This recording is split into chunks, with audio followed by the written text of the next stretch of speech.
It's another week in the For Your Reference household, and it's another course. It's actually the last, fourth, and final course of the 2023 Reference Degustation. Yeehaw! Finally made it. You know that one degustation we went to OT that had like the parsnip ice cream cone? That's what this feels like. But if you haven't watched or if you haven't caught up on the Mickey run, I just want to take the opportunity to say love, splooshes, and all the thanks to all of our friends and lovers for joining us. We have made it to 4 years. I'm very excited for the Splooshies Awards, but just like vegetables in our dessert, we need to get through this so we can get to the nasty. Let's get on with the show.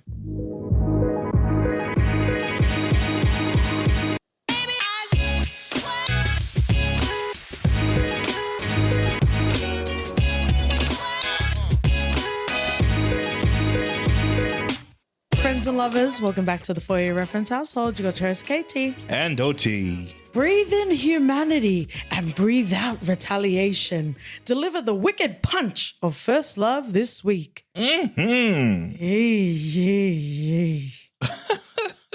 Wow. Let's just get into general stats and information. If you just joined us hot off of our Itchy the Killer episode, we're riding the same sad wave, friends and lovers. Director Takashi Miike in regards to writers for the screenplay, we have Masaru Nakamura, as well as for story, Munyayuki Ki in regards to when it was released. This was very interesting because we've dabbled in late 90s, early 2000s.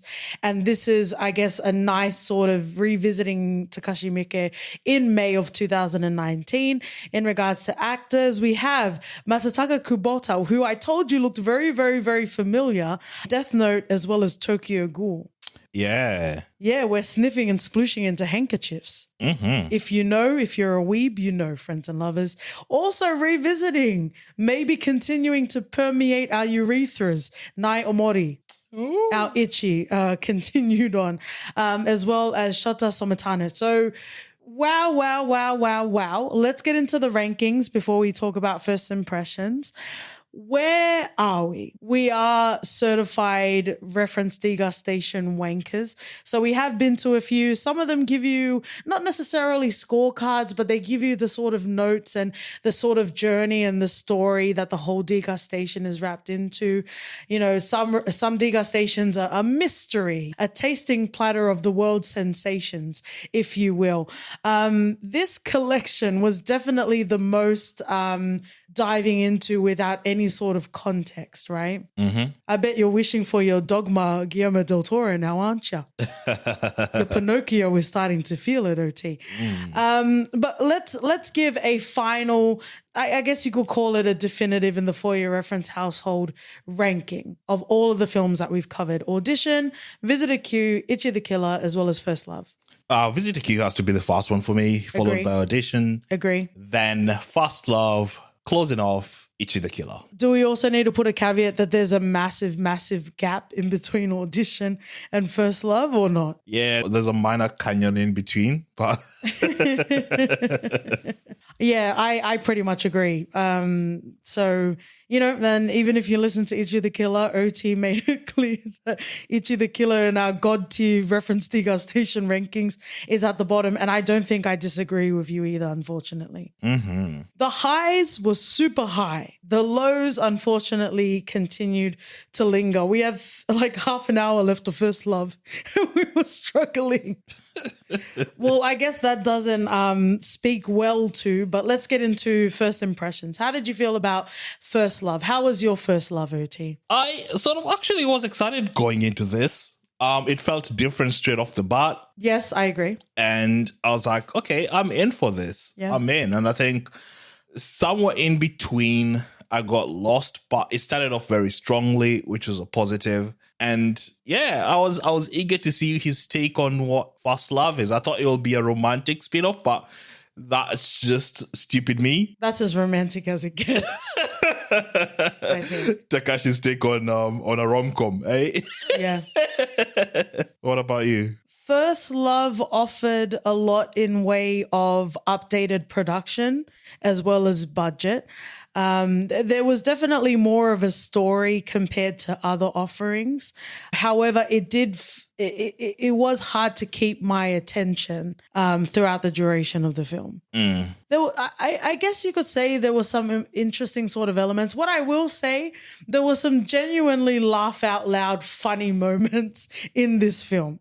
Yeah, I think a lot of those moments for me were brought by Cassie, who was just such a ridiculous character. Yeah. Spoiler. Final course. Before he got shot in the shoulder, he was shouldering the whole film. Mm-hmm. I would say he brought a lot of what would make you want to stick around for the film. Absolutely. Oh, 100%. I think it was a nice way to end this reference degustation, having that separation of almost 20 years from 2001 to 2019.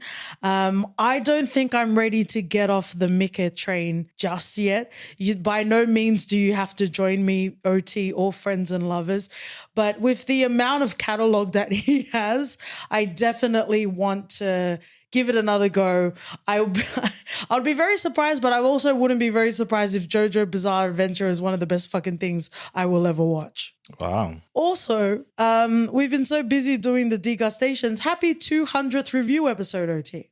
Woohoo! How exciting, right? Wild. We just buried it in there, just like the slapstick comedy in this film. Mm-hmm. We've incorporated ref maxes, so there's been instances, or even with our Halloween, I think it was like 7 to 9 films that we did as a part of that one review episode. So we've definitely reviewed more than 200 film and TV, but for the actual like podcast episodes that we've released, this is our 200th. Nice.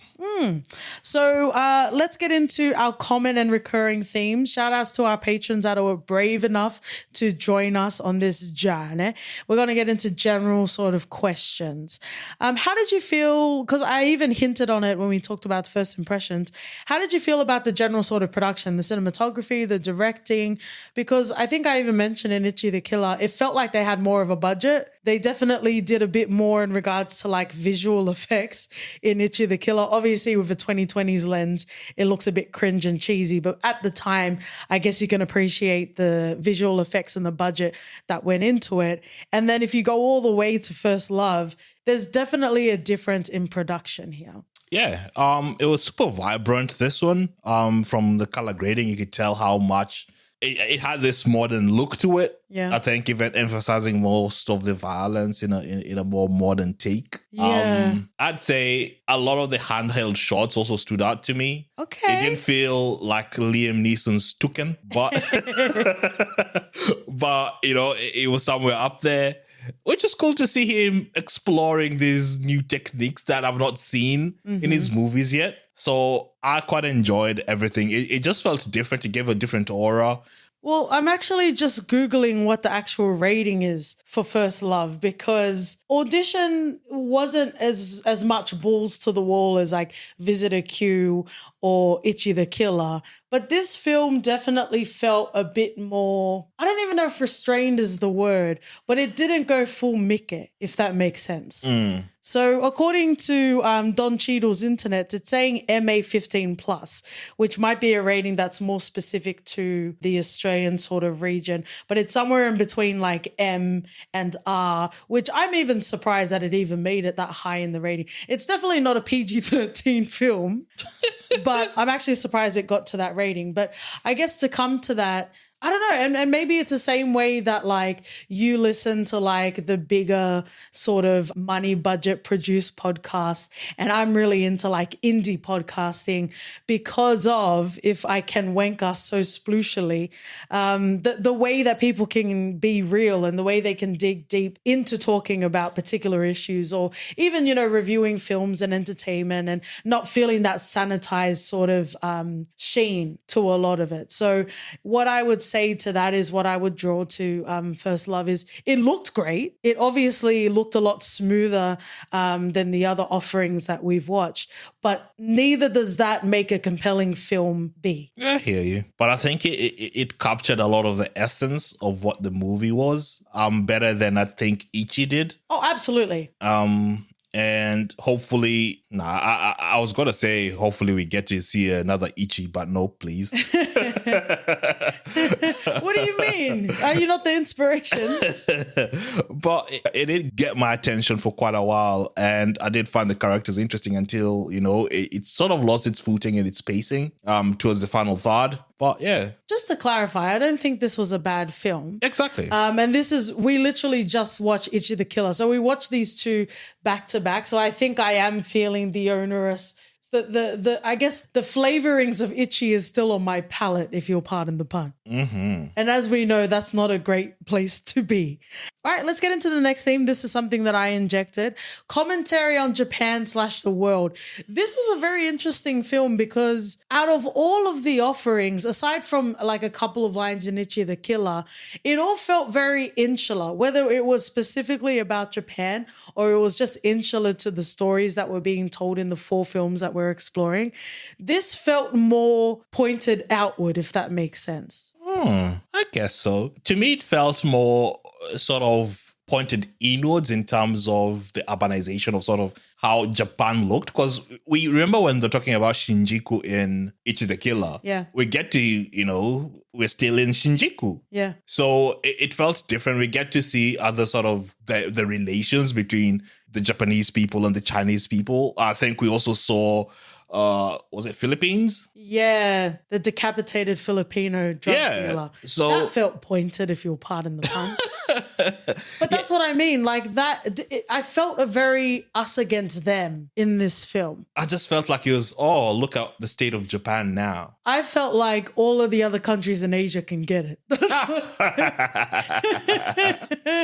Because I pointed out in Ichi the Killer, it was like a throwaway line about Chinese pimps. I'm like, what's the go with this? And then we're following that thread all the way to our First Love. Yeah, it does definitely paint a picture between the relations between the two countries. Right? So, yeah, it definitely does feel like that. Like, I don't think it's malicious, but it feels, I wouldn't say political either, but for a filmmaker that just kind of stayed in his wacky sort of borderland world, it felt really interesting that it focused on the Chinese and the Filipino. And, I just thought it was like it came a bit out of nowhere to me. Well, like you said, we after watching Ichi, there was definitely semblance of that in there. So it didn't come as a total surprise to me. I'm not saying they got the D'Artagnan treatment. Like, I'm not saying it was like super malicious to other ethnicities, but I just thought it was interesting. It was curious to me, that's all. Fair enough. Let's get into the next theme. What is real and what is not? Did you feel any sort of distortion between fantasy and reality in this film? No, it didn't. It felt really grounded to me. I think focusing on Leo and Monica, felt really us getting different viewpoints from their sort of side. But it all felt real. Yeah. Yeah. Yeah. Nothing outlandish or anything that felt, this is a bit removed from reality. There was outlandish things, particularly that Kase did, but it all felt real. Yeah. He just did not die, did he? Oh, what is that even, man? Yeah, I agree. And then I think we even talked about in Ichi the Killer. It didn't matter whether it was real or not because it wouldn't have changed how he felt about the film. But I think it was very much grounded in the reality. I think it was, of the 4 films, I think it was the most grounded in reality. Because Audition definitely had its distorted sort of themes where you could argue whether it was real or not, right? Yeah. All right, well, let's go into direction and stylistic choices. This is from Rob. Unflinching graphic nature of the violence. This is interesting. Of all the films, how do you feel the unflinching graphic nature of the violence played? This was a tamed version of everything that we've seen so far. Right? It felt very held back. Yeah. Like, maybe let's not go that gang-ho with this one. You know what's interesting about this film? I feel like the body count was higher than his other films. Like, I feel like more people died, but they didn't die. But somehow more muted. Yeah, at the gruesome sort of intensity that we come to know and linger with. Yeah, I hear you. I think the difference as well with this is the role the women played in this movie was also completely different from what we've seen. Yeah. They had their own decisions to make. They could hold up a fight. Yeah. And they weren't brutalized left, right, and center. No, and the men actually listened to them. Yeah, which was wild. Yeah, Mika the feminist, after all. Check out our audition episode if you want more context, friends and lovers. I absolutely agree with you. It was interesting, but also, I guess even, recently we talked about Megan and how, I don't know, maybe in time we'll check out the unrated version. Right now, I'm not necessarily interested. But we talked about in Megan how having a lower sort of rating for it really cut the legs off of what it could have been, right? I think we were still able to feel the full Mickeyisms without it going full balls to the wall. Oh, yeah. And somehow I think the movie did better in that regard as well. Like it performed better. Because we talked about unnecessary moments that kept repeating in Itchy the Killer. Like at some point we fucking got it, right? So I guess that's good to see that. But then maybe that's where the creativity, that maybe that's where the juices are for Mickey. Because that's where you get films like Visitor Q, you know what I mean? Yeah. So maybe it's traversing. I really hope in the plethora of Mickey madness that I can find another film that really gives me something to latch onto. Well, there's like 80 more to go, so yeah, I'm sure we'll find one. That could be its own side podcast, absolutely. And I'm sure a Takashi Miike podcast already exists. Otherwise, we can fill in the nipple cum squat market, right? Mm-hmm. But yeah, I absolutely agree with you. There was still violence in the film, but it wasn't unflinching at all. And we talked about how gratuitous Itchy the Killer was. It wasn't that. It definitely got its point across, but I guess it opens up to other audiences as well. Let's go into the next theme, the interaction between sex and violence from Ben. Was there sex in this film? Yeah, those innuendos as well when it comes to Monica. Okay, was there sex or were there innuendos?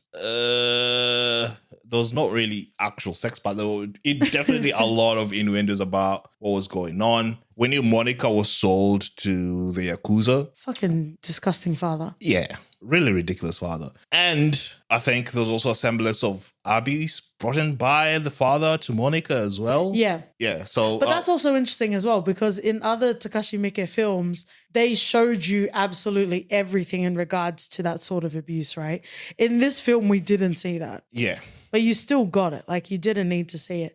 It's interesting because when we did our Taika Waititi run, we talked about how, there's a theme of like an absent sort of father or, a parent that has passed away. I think Takashi Miike's theme for fathers is that they're fucking shit. And they all deserve a mic up their ass. Yep.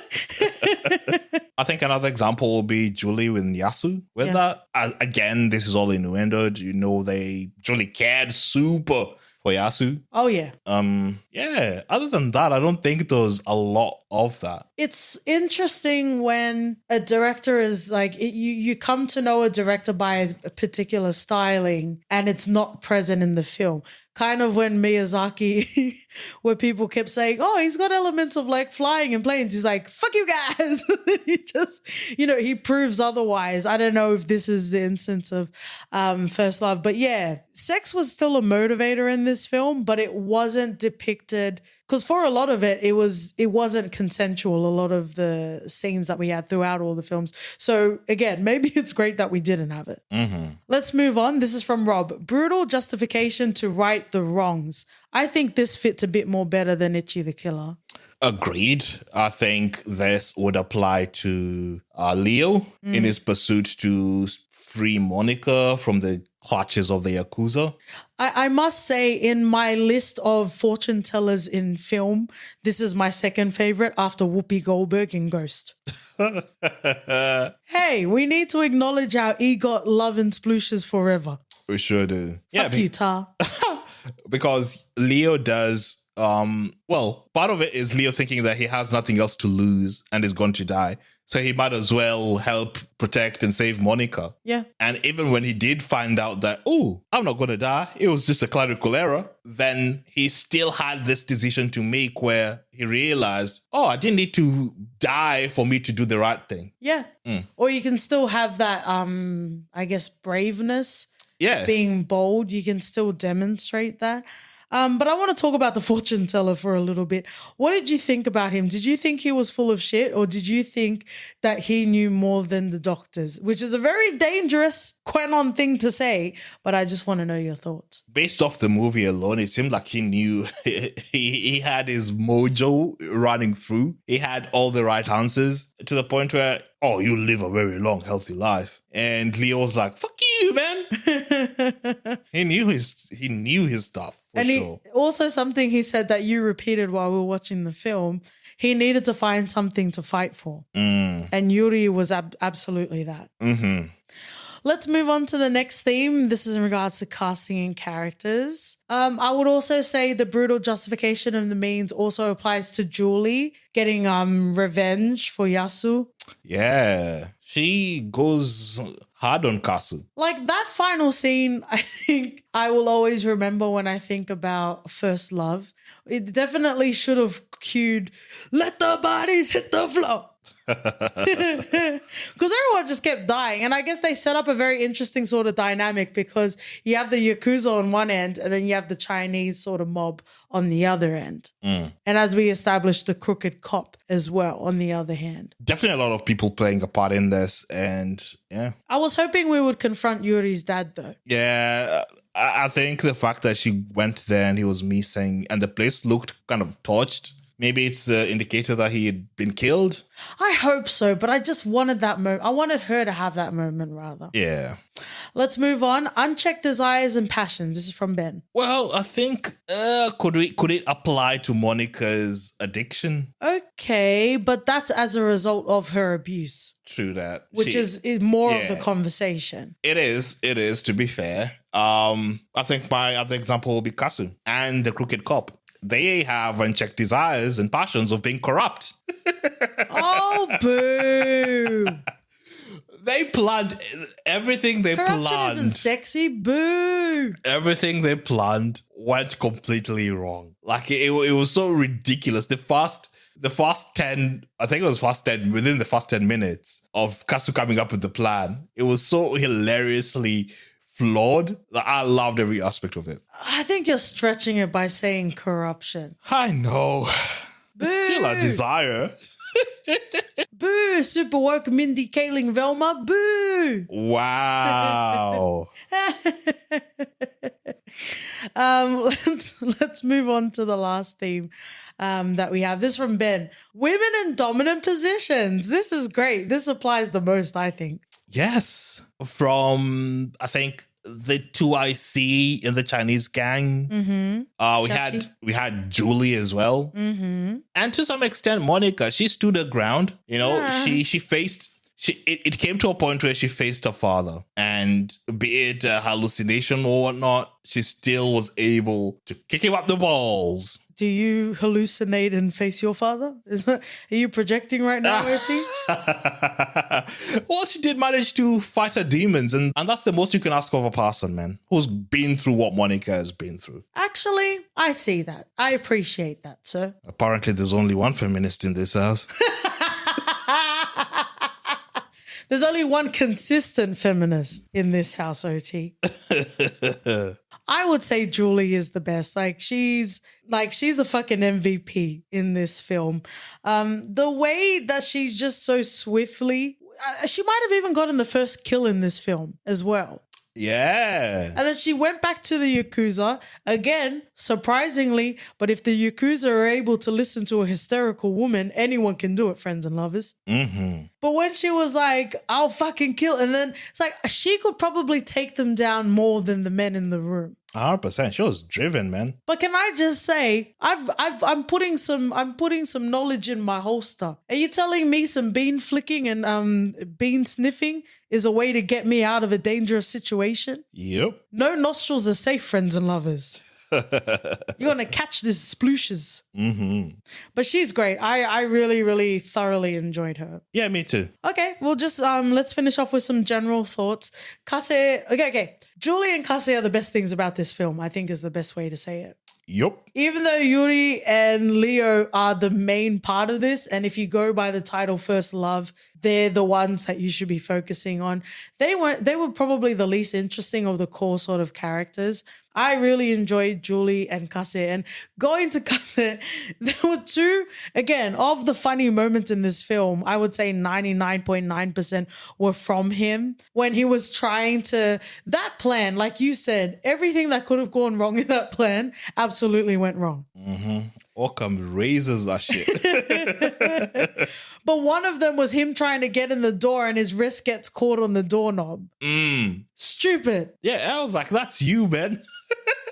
It's me. I've made it very clear I'm not a ride or die. Yeah, put yourself in that situation and the first thing you do with that taser is knock yourself out with it.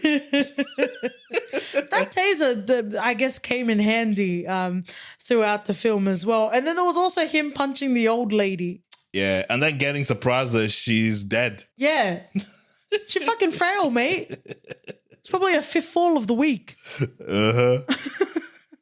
Definitely one of the best characters in the movie. And as soon as Julie and Kase died, there was nothing else to watch, really. Yeah. You know, always love seeing each in a different screen, but yeah, really didn't add anything to it. I think even the end, it was good. What did you think about the animated sequence? I think it was just a way to not have to do the stunts in live action sort of production. And yeah, it's just a cheap way to get around it. It felt as out of place to me as the one in Kill Bill. Oh. Because it's, I don't know, animation is a sort of medium to me. It works well if you weave it throughout. Otherwise, it does feel a bit like you said, et cetera, budget. I don't know. It was pretty. It was colorful. It didn't really add anything, especially since we were near the end of the film anyway.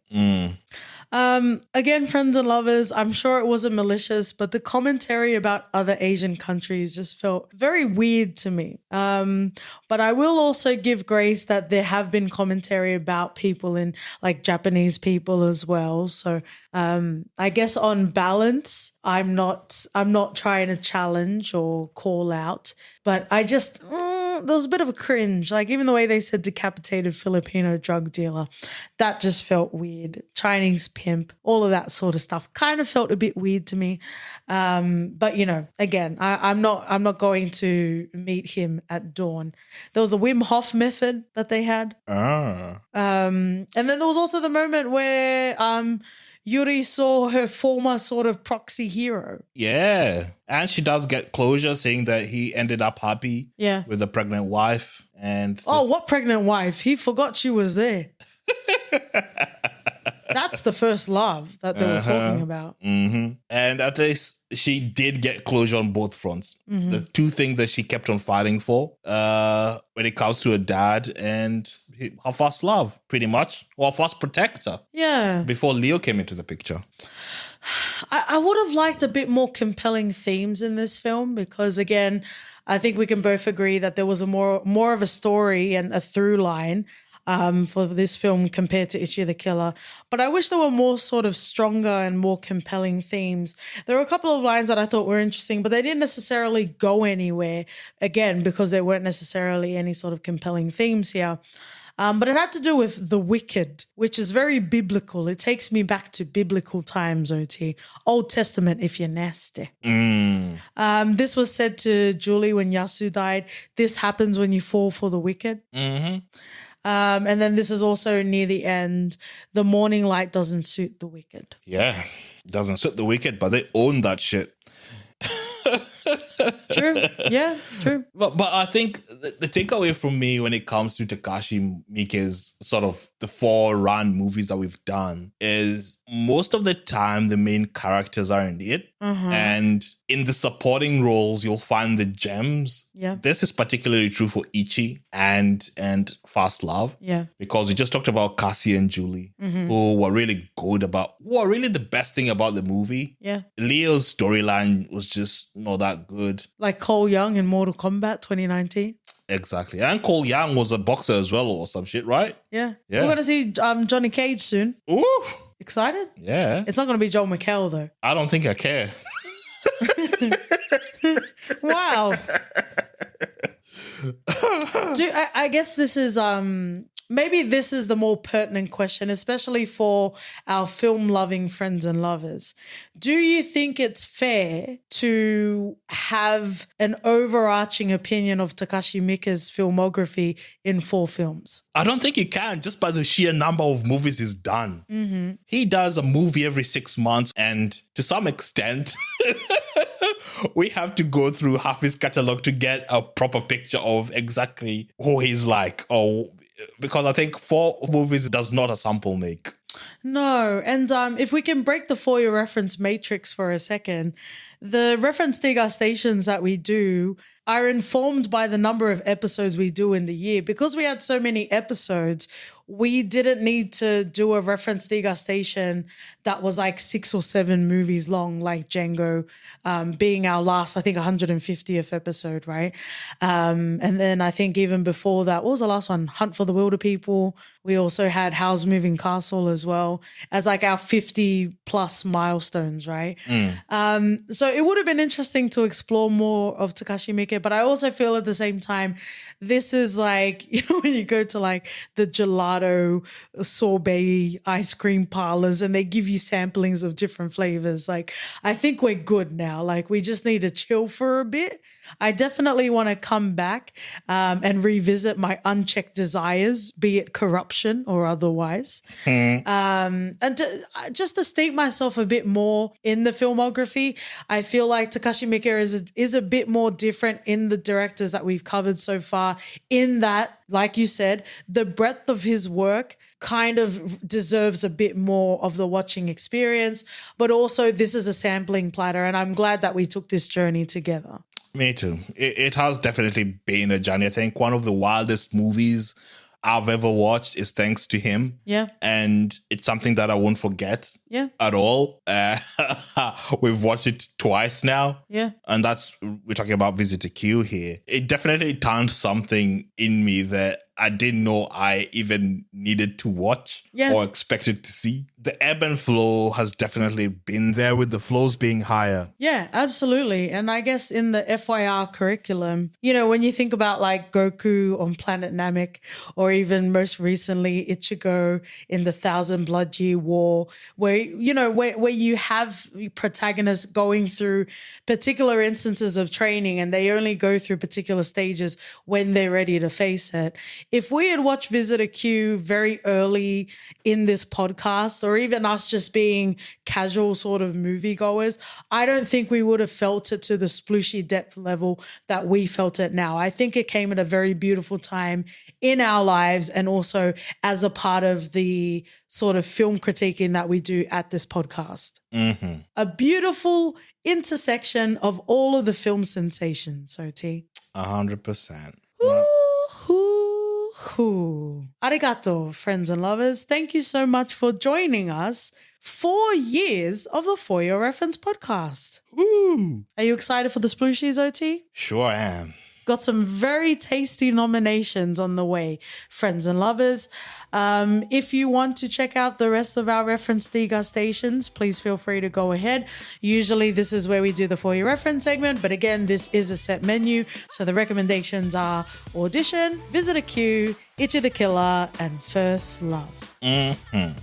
If you would like to love, sploosh, and fight with us on Twitter and Instagram, we're at For Your Refpod. Write us an email at hello@podcast.com. We're also on, we hit 4 years, motherfuckers. Whoop, whoop. Podcast, if you like to leave a rating and review. And we'll see you guys at the splooshies. See ya. Dress corruption sexy. Bye.